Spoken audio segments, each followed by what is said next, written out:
अस्सलाम वालेकुम। वालेकुम इसी सलाम। ज़िम्न में इज़राइल का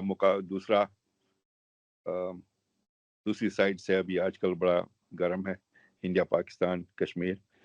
अम, ये भी 47 48 ही एक्चुअली 48 की इजाद है, ये मसला। अम, आपका क्या मशवरा है इंडियन मुस्लिम्स, कश्मीरी मुस्लिम्स खास तौर और इस हालात के हिसाब से, और ऑब्वियसली पाकिस्तान के लिए क्या आप मैसेज दे रहे हैं पाकिस्तान? देखिए, मैसेज बिल्कुल वाज़ेह है कि सियासी तनाज़ात की हद तक रख के उस पर गुफ्तगू होनी चाहिए। उस पर अगर आपने आलमी सियासत को मुतवज्जे करना है तो वो करना चाहिए। वो हिंदुस्तान करना चाहता है वो करे, कश्मीरी करना चाहते हैं वो करें, पाकिस्तानी करना चाहते हैं वो करें। इस ज़माने में जो सियासी अक़दार डेवलप हुई हैं उनके अंदर कौमों का हक़ खुद इरादी जो है, ये बेसिक जो आपका वैल्यू सिस्टम है पॉलिटिक्स का, उसमें तस्लीम किया जाता है। इसी बुनियाद पर आप देखिए, वो बरतानिया उज़्मा जिसका सूरज कहीं पे ग़ुरूब नहीं होता था, उसके ज़ेर नगी जो सल्तनतें आई हैं उनमें भी इस राइट को माना जाता है।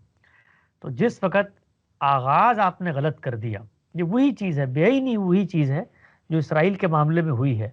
जब आप हमलावर होके 1/3 हिस्सा ले चुके हैं, अब उसके बाद आप कहिए जी आलमी उर्फ उठे और सियासी क़यादत उठे और दुनिया के ताकतवर हल्के आगे बढ़ें और वो पाकिस्तान को या कश्मीरियों को आज़ादी दिलाएं, तो अब कोई आपकी बात सुनने को तैयार नहीं होगा, इसलिए कि आप वो जो मजलूमियत की इखलाकी बुनियाद थी उसको खो चुके हैं।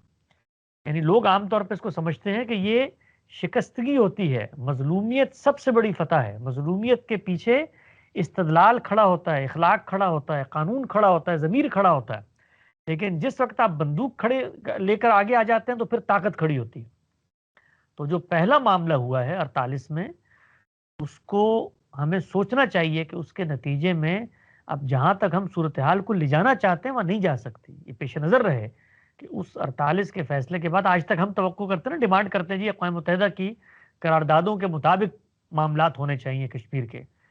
हमें ये पता ही नहीं है कि अक़वाम मुत्तहिदा के अंदर उस वक्त हिंदुस्तान लेकर गया था इस मसले को और उस पर फैसला किया था, और ये रेफरेंडम सिर्फ वहां नहीं होगा, यहाँ भी होगा, दोनों जगह पे होगा। तो क्या हम इसके लिए आमादा हैं इस तरह की चीज़ों के लिए कि अब यहाँ भी आमादा? और फिर जो तारीखी निज़ात होते हैं उसको तारीखियत से निकल के अमली ज़िंदगी के जो हक़ाइक़ है उसमें देखना चाहिए। भाई मुसलमानों को 1000 साल हुकूमत हासिल थी, स्पेन हमारा था, वहाँ बुदापेस्ट और वियना तक हम पहुँचने का सोच रहे थे, हंगरी हमारे ज़ेर नगी था, ये पूरा का पूरा इलाका सब दुनिया की हम फैसले करते थे, नहीं रहा ना।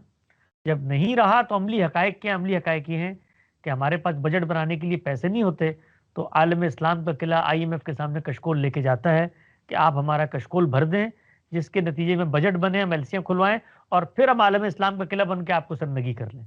तो ये तज़ादात हैं जिसमें हमारी पॉलिटिकल क़यादत जीती है और मज़हबी क़यादत ने उस पॉलिटिकल क़यादत को ख़राब किया है बहुत सारे मामलात में। वो अमली लिहाज से कहीं ठीक फैसले भी कर रही हो तो ये उस पे असरअंदाज होते हैं।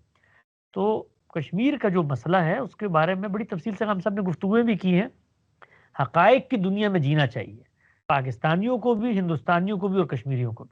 जिस वक़्त आप हकीकत की दुनिया में नहीं जीते और ताकत के ज़रिए फ़ैसला करवाना चाहते हैं तो उसके नताइज बहुत भयानक निकलते हैं और निकल रहे हैं।